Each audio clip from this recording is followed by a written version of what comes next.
because of your culture, there's this tendency in you to still do what is right in your own eyes. And you need to fight against that. You see, I like to put it this way. Wisdom was not born with me, and wisdom will not die with me. It simply will not. You are not born wise. You are not born knowing what you ought to do.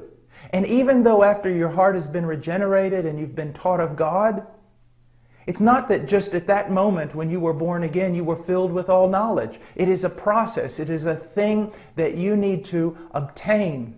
You need to study God's Word. But now, before you're going to really be motivated to study God's Word, you've got to realize you have a need to study His Word. And you say, well, why?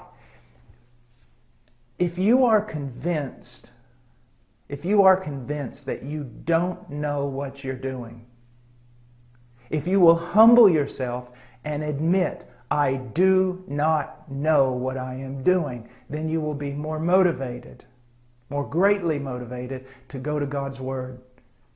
Because we do know that God knows what He is doing. Now, with the question of authority, there's something very important that I want you to see. Authority is a question of faith. When you do what is right in your own eyes, you are not believing God. You are at least saying in your own heart that you know more than He does, or He is not trustworthy. That is a great sin against Him. You see, doing what is right in your own eyes is not just some small sin that has nothing to do with the character of God. It has everything to do with the character of God.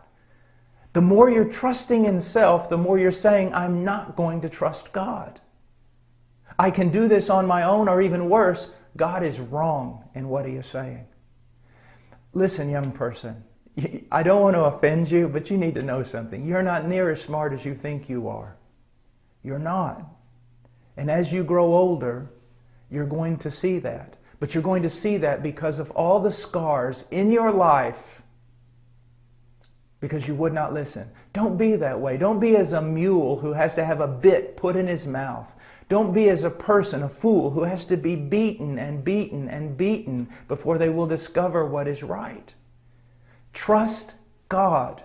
If you have been born again, if you have trusted God with regard to salvation, with regard to your eternal well-being, can you not trust Him here on earth? Do not follow your culture. Do not follow the whims of your flesh. Do not follow what is right in your own eyes. Follow God through His Word. Audio Jungle.